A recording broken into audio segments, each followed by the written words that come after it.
आज के इस वीडियो में दोस्तों मैं आप लोगों को क्लास 12 केमिस्ट्री के टॉप 17 भी ऑब्जेक्टिव्स करवाने वाला हूं। जी दोस्तों, इन 70 ऑब्जेक्टिव में से काफ़ी सारे क्वेश्चन आप लोगों के एग्जाम में सीधे सीधे लड़ने वाला है, तो वीडियो को शुरू से लेकर के एंड तक ज़रूर देखिएगा। और हाँ, चैनल पे नए हो तो कृपया चैनल को सब्सक्राइब भी कर दीजिएगा, क्योंकि मैं इस चैनल पर इसी तरह का हेल्पफुल कॉन्टेंट आप लोगों के लिए लाता रहता हूँ। ठीक है, तो चलिए अभी फिलहाल हम लोग इस वीडियो की शुरुआत करते हैं।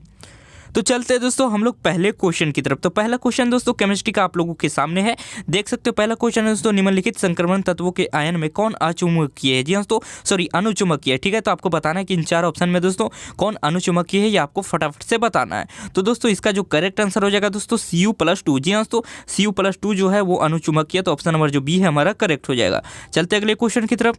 अगला क्वेश्चन है दोस्तों, निम्नलिखित में से किसे मुद्रा धातु कहा जाता है? जी दोस्तों, आपको बताना है कि इन चार ऑप्शन में किसे मुद्रा धातु कहा जाता है, वो आपको बताना है। तो दोस्तों इसका जो ऑप्शन नंबर सी है, कॉपर और यहाँ पे सिल्वर और जो यहाँ पे गोल्ड है दोस्तों, ये हमारा करेक्ट हो जाएगा। ठीक है, चलते अगले क्वेश्चन की तरफ। अगला क्वेश्चन है दोस्तों, समन्वय यौगिकों के लिए सबसे पहला महत्वपूर्ण सिद्धांत किसने दिया था? जी हाँ दोस्तों, यहाँ पे who gave the first important theory of coordination compound. तो इसका जो करेक्ट आंसर हो जाएगा दोस्तों ऑप्शन नंबर सी, वर्नर। जी हाँ दोस्तों, इसे आपको याद कर लेना है। अगले क्वेश्चन की तरफ चलते हैं। अगला क्वेश्चन है दोस्तों, निम्नलिखित में से कौन एक द्विक लवण का उदाहरण है? जी हाँ दोस्तों, यहाँ पे मैं इंग्लिश में भी बता देता हूँ। Which of the following is an example of double salt. ठीक है, तो इसका आपको आंसर बताना है। ठीक है, तो इसका जो आंसर हो जाएगा दोस्तों हमारा पोटाश एलम। जी हाँ, तो पोटाश एलम जो होता है डबल सॉल्ट यानी द्विक लवण का उदाहरण होता है। चलते हैं पांचवें क्वेश्चन की तरफ। पांचवा क्वेश्चन है दोस्तों, निम्नलिखित में से कौन बाइडेंटेड लिगेंड है? जी हाँ, तो which of the following is a bidentate ligand. तो दोस्तों एथिलीन डायमीन जो होता है वो हमारा एक बाइडेंटेड लिगेंड होता है, तो ऑप्शन नंबर बी जो है करेक्ट हो जाएगा। चलते हैं छठे क्वेश्चन की तरफ। छठा क्वेश्चन है दोस्तों, यहाँ पे इसमें जो है ये जो जटिल यौगिक है दोस्तों, इसमें आपका प्लेटिनम की ऑक्सीकरण संख्या बताना है। ठीक है, तो प्लेटिनम की ऑक्सीकरण संख्या आप लोग फटाक से यहाँ से निकाल के बताइए। मैं यहाँ पे दोस्तों इसका आंसर आपको बता देता हूँ, आप लोग अपना जो आंसर है उसे मिला लीजिएगा। ठीक है, तो इसका जो करेक्ट आंसर हो जाएगा दोस्तों हमारा +2। जी हाँ दोस्तों, ये जो यौगिक है इसमें हमारा प्लेटिनम की ऑक्सीकरण संख्या +2 होगा, तो ऑप्शन नंबर बी जो है करेक्ट हो जाएगा। चलते अगले क्वेश्चन की तरफ। अगला क्वेश्चन है दोस्तों, निम्नलिखित में से कौन विनाइल हैलाइड है? जी हाँ, तो आपको बताना है चार ऑप्शन में से कौन विनाइल हैलाइड है। Which of the following is vinyl halide. ठीक है, तो इसका जो करेक्ट आंसर हो जाएगा दोस्तों हमारा ऑप्शन नंबर बी। जी हाँ दोस्तों, CH3CCH2Br। ठीक है, तो ये जो हो जाएगा हमारा विनाइल हैलाइड हो जाएगा। चलते अगले क्वेश्चन की तरफ। अगला क्वेश्चन है दोस्तों, एंजाइम होते हैं। जी हाँ, तो एंजाइम क्या होते हैं ये आपको बताना है। तो एंजाइम दोस्तों एक प्रकार का प्रोटीन होता है, तो ऑप्शन नंबर जो सी है वो हमारा करेक्ट हो जाएगा। चलते अगले क्वेश्चन की तरफ। अगला क्वेश्चन है दोस्तों, निम्न में से कौन ईथर है? जी हाँ, तो यहाँ पे चार ऑप्शन है, आपको बताना है निम्न में से कौन ईथर है। तो दोस्तों जो सी नंबर ऑप्शन है दोस्तों वो हमारा ईथर है, तो ऑप्शन नंबर जो सी है वो करेक्ट हो जाएगा। चलते अगले क्वेश्चन की तरफ। अगला क्वेश्चन है दोस्तों, बेंजीन डाइजोनियम क्लोराइड के जलीय विलयन को गर्म करने से निम्न में से कौन प्राप्त होता है? जी हाँ दोस्तों, ये आपको बताना है। तो यहाँ पे इसका जो करेक्ट आंसर हो जाएगा हमारा फिनॉल। जी हाँ दोस्तों, बेंजीन डाइजोनियम क्लोराइड के जलीय विलयन को गर्म करने से हमें फिनॉल प्राप्त होगा, तो ऑप्शन नंबर जो सी है वो हमारा करेक्ट हो जाएगा। चलते अगले क्वेश्चन की तरफ। अगला क्वेश्चन है दोस्तों, जब फॉर्मिक अम्ल को सांद्र H2SO4 के साथ गर्म किया जाता है तो निम्न में से कौन प्राप्त होता है? दोस्तों हमारा CO का निर्माण होता है दोस्तों, यहाँ पे कार्बन मोनोऑक्साइड का निर्माण होता है। चलते अगले क्वेश्चन की तरफ। अगला क्वेश्चन है दोस्तों, इसका IUPAC नेम आपको बताना है। ठीक है, तो इसका IUPAC नेम फटाफट से आप लोग बता दीजिए। तो इसका जो IUPAC नेम हो जाएगा दोस्तों हमारा 2-हाइड्रोक्सीप्रोपेनोइक अम्ल। जी हाँ दोस्तों, क्योंकि यहाँ पे COOH है तो यहाँ पे अम्ल हमारा लग जाएगा। चलते अगले क्वेश्चन की तरफ। अगला क्वेश्चन है दोस्तों, निम्न में से कौन टोलेन का अभिकर्मक है? जी हाँ दोस्तों, यहाँ पे निम्न में से कौन है जो टोलेन अभिकर्मक है, ये आपको बताना है। तो दोस्तों यहाँ पे हमारा जो ऑप्शन नंबर ए है दोस्तों वो हमारा टोलेन अभिकर्मक हो जाएगा, तो इसे भी आपको याद कर लेना है। चलते हैं हम लोग अगले क्वेश्चन की तरफ। अगला क्वेश्चन है दोस्तों, निम्न में से कौन केनिज़ेरो अभिक्रिया देता है? जी हाँ, तो निम्न में से कौन केनिज़ेरो अभिक्रिया देता है? तो HCHO जो है दोस्तों वो हमारा केनिज़ेरो अभिक्रिया देता है। ठीक है, चलते हैं अगले क्वेश्चन की तरफ। अगला क्वेश्चन है दोस्तों, निम्नलिखित में से कौन कार्बोहाइड्रेट प्रकृति में प्रचुर मात्रा में पाया जाता है? तो इसका आंसर आपको बताना है। तो प्रकृति में प्रचुर मात्रा में पाए जाने वाला कार्बोहाइड्रेट जो है दोस्तों वो है हमारा सेल्यूलोज, तो option number D is correct. चलते अगले क्वेश्चन की तरफ। अगला क्वेश्चन है दोस्तों, निम्नलिखित में से कौन डाइसैकेराइड दूध में उपस्थित रहता है? तो आपको बताना है दोस्तों कि कौन सा जो डाइसैकेराइड है वो दूध में उपस्थित रहता है। तो लैक्टोज जो है दोस्तों वो दूध में उपस्थित रहता है, तो ऑप्शन नंबर बी यहाँ पे करेक्ट हो जाएगा। चलते अगले क्वेश्चन की तरफ। अगला क्वेश्चन है दोस्तों, विटामिन ए का रासायनिक नाम निम्नलिखित में से कौन है? तो दोस्तों विटामिन ए को हम लोग यहाँ पे रेटिनॉल भी बोलते हैं, तो ऑप्शन नंबर जो बी है दोस्तों वो हमारा करेक्ट हो जाएगा। ठीक है, चलते अगले क्वेश्चन की तरफ। अगला क्वेश्चन है दोस्तों, निम्न में से कौन विटामिन जल में घुलनशील है? जी हाँ दोस्तों, निम्न में से कौन सा विटामिन जो होता है वो जल में घुलनशील होता है? तो दोस्तों विटामिन यहाँ पे बी और सी जो होता है वो जल में घुलनशील होता है, और विटामिन AD तथा E और K जो होता है दोस्तों वो जल में घुलनशील नहीं होता, ठीक है। तो ऑप्शन नंबर सी यहाँ भी हमारा करेक्ट हो जाएगा। चलते अगले क्वेश्चन की तरफ। अगला क्वेश्चन है दोस्तों, निम्नलिखित में से किससे इंसुलिन स्रावित होता है। जी दोस्तों यहाँ पे 4 ऑप्शन है, बताना है कि किससे इंसुलिन स्रावित होता है। तो दोस्तों यहाँ पे अग्नाशय से इंसुलिन हमारा स्रावित होता है, तो ऑप्शन नंबर बी करेक्ट हो जाएगा। चलते अगले क्वेश्चन की तरफ। अगला क्वेश्चन है दोस्तों, विटामिन ई की कमी से निम्नलिखित में से कौन सा रोग होता है। जी दोस्तों विटामिन ई की कमी से होने वाला रोग सिंपली से आपको बताना है, तो इसका जो है दोस्तों जनन क्षमता में कमी हो जाएगा, तो ऑप्शन नंबर सी हमारा करेक्ट हो जाएगा, ठीक है। चलते अगले क्वेश्चन की तरफ। अगला क्वेश्चन है दोस्तों, प्रकृति के रबर निम्नलिखित में से किसका बहुलक है। जी दोस्तों प्रकृति रबर जो होता है वो आइसोप्रीन का बहुलक होता है, तो ऑप्शन नंबर सी करेक्ट हो जाएगा। तो आते हैं दोस्तों हम लोग 22वें क्वेश्चन की तरफ। 22वां क्वेश्चन में दोस्तों आयुपेक नेम पूछा गया है, इसका इस यौगिक का आयुपेक नेम है दोस्तों, तो इसका आयुपेक नेम जो हो जाएगा 2-ब्रोमो-2-मेथिल-प्रोपेन, तो इसका ऑप्शन नंबर सी जो है हमारा करेक्ट हो जाएगा, ठीक है। चलते अगले क्वेश्चन की तरफ। अगला क्वेश्चन है दोस्तों, एल्किल हैलाइड का उपयोग निम्नलिखित में से किसके निर्माण में होता है। जी हाँ, तो एल्किल हैलाइड का उपयोग निम्न में से किसके निर्माण में होता है। तो दोस्तों एल्किल हैलाइड का उपयोग जो होता है एल्केन के निर्माण में भी होता है, एल्कोहल के निर्माण में भी होता है, एल्किन के निर्माण में भी होता है, तो ऑप्शन नंबर डी जो है दोस्तों इनमें से सभी हो जाएगा हमारा करेक्ट। चलते अगले क्वेश्चन की तरफ। अगला क्वेश्चन है दोस्तों, निम्नलिखित में से किस यौगिक का द्विआघूर्ण शून्य है। जी हाँ, तो निम्नलिखित में से किस यौगिक का शून्य द्विआघूर्ण है, तो इसका जो करेक्ट आंसर हो जाएगा दोस्तों हमारा CCl4 यानी कार्बन टेट्राक्लोराइड, ठीक है। चलते अगले क्वेश्चन की तरफ। अगला क्वेश्चन है दोस्तों, हमारा जिंक और नल के साथ क्लोरोफॉर्म के अवकरण से प्राप्त होता है। जिंक और जल के साथ है दोस्तों, नल मैंने पढ़ दिया था, ठीक है। तो जिंक और जल के साथ क्लोरोफॉर्म का अवकरण से क्या प्राप्त होता है दोस्तों, तो इसका जो करेक्ट आंसर हो जाएगा मेथेन, ठीक है। तो मेथेन आपको याद कर लेना है। चलते हैं दोस्तों हम लोग 26वें क्वेश्चन की तरफ। 26वां क्वेश्चन है दोस्तों, निम्नलिखित में से कौन आयोडोफॉर्म परीक्षण नहीं देगा, तो आपको बताना है कि निम्न में से कौन आयोडोफॉर्म परीक्षण नहीं देगा। तो बेंजिल अल्कोहल जो है दोस्तों वो हमारा आयोडोफॉर्म परीक्षण नहीं देगा, तो ऑप्शन नंबर डी यहाँ पे करेक्ट हो जाएगा। चलते अगले क्वेश्चन की तरफ। अगला क्वेश्चन है दोस्तों, ब्यूटेन 2 एक है, क्या है दोस्तों, ये प्राइमरी अल्कोहल है, द्वितीय अल्कोहल है, टर्शियरी है दोस्तों, या डाईहाइड्रिक अल्कोहल है, तो इसका जो आंसर हो जाएगा दोस्तों हमारा सेकेंडरी अल्कोहल, ठीक है। तो ऑप्शन नंबर बी जो है करेक्ट हो जाएगा। चलते अगले क्वेश्चन की तरफ। अगला क्वेश्चन है दोस्तों, निम्नलिखित में से कौन जल में घुलनशील है। 4 ऑप्शन में दोस्तों कौन जल में घुलनशील है ये आपको बताना है। तो दोस्तों CH3OH जो होता है वो हमारा जल में घुलनशील होता है यानी मेथेनॉल, तो ऑप्शन नंबर ए जो है हमारा करेक्ट हो जाएगा। अगले क्वेश्चन की तरफ चलते हैं। अगला क्वेश्चन है दोस्तों, क्रिस्टलीय तंत्र की कुल संख्या कितनी होती है। जी हाँ, तो क्रिस्टलीय तंत्र की कुल संख्या कितनी होती है, तो क्रिस्टलीय तंत्र की संख्या 7 होता है दोस्तों, तो ऑप्शन नंबर ए जो है हमारा करेक्ट हो जाएगा। चलते अगले क्वेश्चन की तरफ। अगला क्वेश्चन है दोस्तों, निम्नलिखित में से कौन सा संयोजक ठोस है। जी हाँ, तो निम्न में से कौन सा संयोजक ठोस है, तो दोस्तों हीरा जो होता है वो एक संयोजक ठोस होता है, तो ऑप्शन नंबर बी जो है करेक्ट हो जाएगा। चलते अगले क्वेश्चन की तरफ।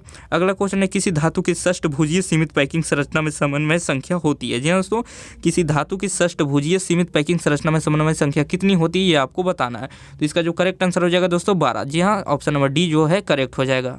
चलते हैं दोस्तों हम लोग नेक्स्ट क्वेश्चन की तरफ। नेक्स्ट क्वेश्चन है दोस्तों, निम्नलिखित में से कौन आदर्श घोल नहीं है। जी हाँ दोस्तों 4 ऑप्शन है, इसमें आदर्श घोल कौन नहीं है ये आपको बताना है, तो इसका जो करेक्ट आंसर हो जाएगा दोस्तों हमारा option number C, chloroform plus acetone जो होता है वो आदर्श घोल नहीं होता है, ठीक है। चलते हैं अगले क्वेश्चन की तरफ।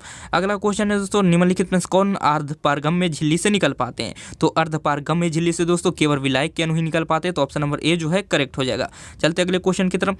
अगला क्वेश्चन है दोस्तों, यदि 18 ग्राम ग्लूकोज को 1000 ग्राम घोलक में घोला जाता है तो उस घोल को कहते हैं, उस घोल को कितना कहते हैं दोस्तों, यानी आप लोगों को सिंपली से यहाँ पे मोललता निकालना है दोस्तों, तो फटाफट से आप लोग इसे बता दीजिए कि इसका जो आंसर होगा वो क्या होगा, ठीक है। तो चलिए इसका आंसर मैं आपको बता देता हूँ, आप लोग दोस्तों कॉपी में निकाल करके चेक कर लीजिएगा। तो इसका आंसर जो हो जाएगा दोस्तों 0.1 मोलल, ठीक है। चलते अगले क्वेश्चन की तरफ।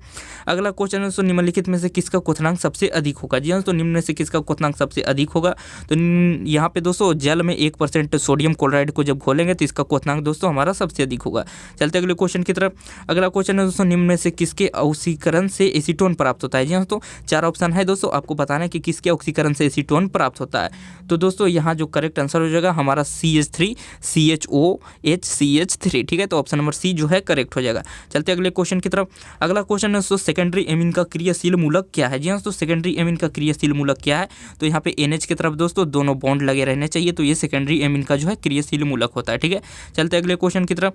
अगला क्वेश्चन है दोस्तों, यहाँ पे आयुपेक नेम से रिलेटेड है, तो इसका आपको आंसर बताना है, ठीक है। तो यहाँ पे 38 नंबर क्वेश्चन का जो आंसर हो जाएगा दोस्तों प्रोपेन 2 एमीन। जी हाँ, तो ऑप्शन नंबर सी जो है हमारा करेक्ट हो जाएगा। चलते हैं नेक्स्ट क्वेश्चन की तरफ। नेक्स्ट क्वेश्चन है दोस्तों, प्राइमरी एमीन की अभिक्रिया ग्रिग्नार्ड अभिकर्मक से कराने पर निम्नलिखित में से कौन बनता है। जी हाँ दोस्तों, प्राइमरी एमीन की अभिक्रिया जब हम लोग ग्रिग्नार्ड अभिकर्मक से कराएंगे तो क्या बनेगा ये आपको बताना है। तो दोस्तों ये एक एल्केन का निर्माण होगा, तो ऑप्शन नंबर ए जो है हमारा करेक्ट हो जाएगा। चलते अगले क्वेश्चन की तरफ। अगला क्वेश्चन है, निम्नलिखित में से सबसे प्रबल क्षार कौन है। जी हाँ, तो 40 नंबर क्वेश्चन का आपको आंसर देना है। तो दोस्तों सबसे प्रबल क्षार जो है CH3 की होल 2 और NH है, ठीक है। तो इसका ऑप्शन नंबर बी करेक्ट हो जाएगा। चलते अगले क्वेश्चन की तरफ। अगला क्वेश्चन है दोस्तों, निम्न में से कौन हिंसबर्ग अभिकर्मक है? जी हाँ दोस्तों, निम्न में से कौन हिंसबर्ग अभिकर्मक है ये आपको बताना है। तो दोस्तों निम्न में से जो हिंसबर्ग अभिकर्मक है वो हो जाएगा दोस्तों हमारा p-टोइलिन सल्फोनिल क्लोराइड। तो ऑप्शन नंबर सी हमारा करेक्ट हो जाएगा।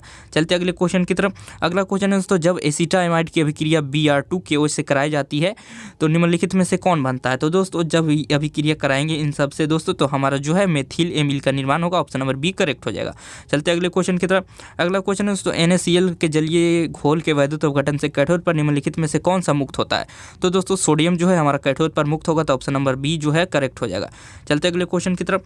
अगला क्वेश्चन है दोस्तों, निम्नलिखित में से कौन विलयन में विद्युत का संचालन करते हैं? तो दोस्तों विलयन में विद्युत का संचालन हमारा वैद्युत अपघट्य करते हैं। ऑप्शन नंबर ए हमारा करेक्ट हो जाएगा। चलते अगले क्वेश्चन की तरफ। अगला क्वेश्चन है दोस्तों, यहाँ पे A, B, C और D धातुओं के मानक इलेक्ट्रोड विभव क्रमशः इतने हैं, इतने वोल्ट हैं। इनमें किन धातु की अवकरण क्षमता जो है सबसे अधिक होने वाले, ठीक है।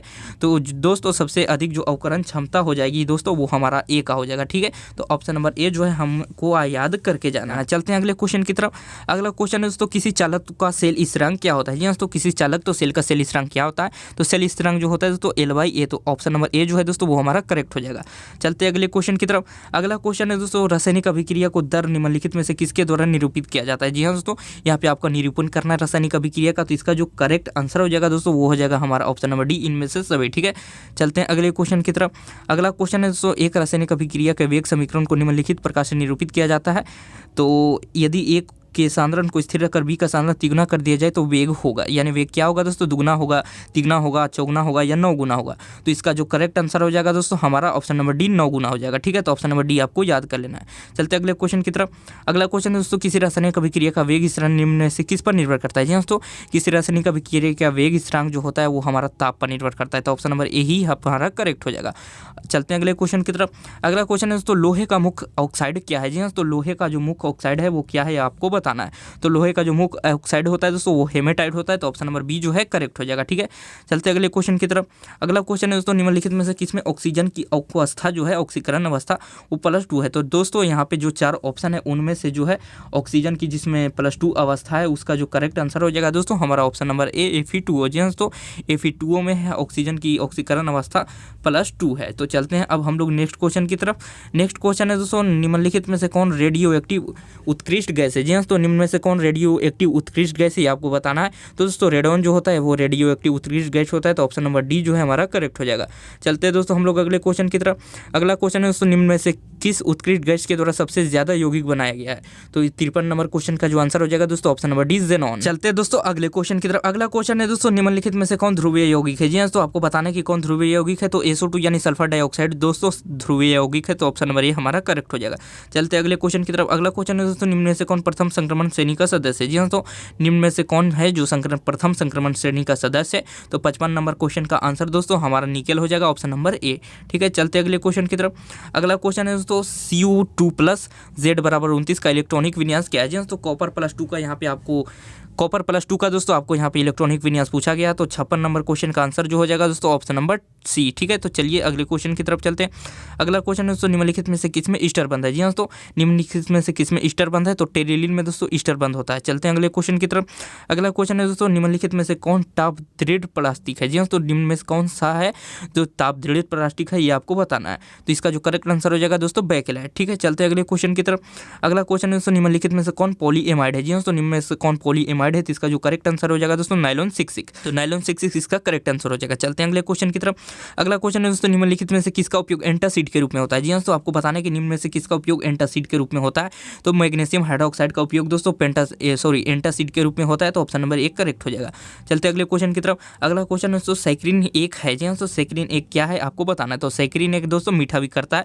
ऑप्शन नंबर बी हमारा करेक्ट हो जाएगा। चलते अगले क्वेश्चन की तरफ। अगला क्वेश्चन दोस्तों, निम्न में से किसका उपयोग साबुन के रूप में होता है? तो दोस्तों C17H35COO का उपयोग जो है वो हम साबुन के रूप में करते हैं। तो ऑप्शन नंबर जो ए है वो करेक्ट हो जाएगा, ठीक है। चलते अगले क्वेश्चन की तरफ। अगला क्वेश्चन है दोस्तों, निम्नलिखित में से कौन प्रतिऑक्सीकारक है? जी तो प्रतिऑक्सीकारक कौन है ये आपको बताना है। तो प्रतिऑक्सीकारक दोस्तों हमारा इनमें से सभी हो जाएगा, सिट्रिक अम्ल भी हो जाएगा, लेसिथिन, विटामिन ई सभी हो जाएगा, ठीक है। चलते अगले क्वेश्चन की तरफ।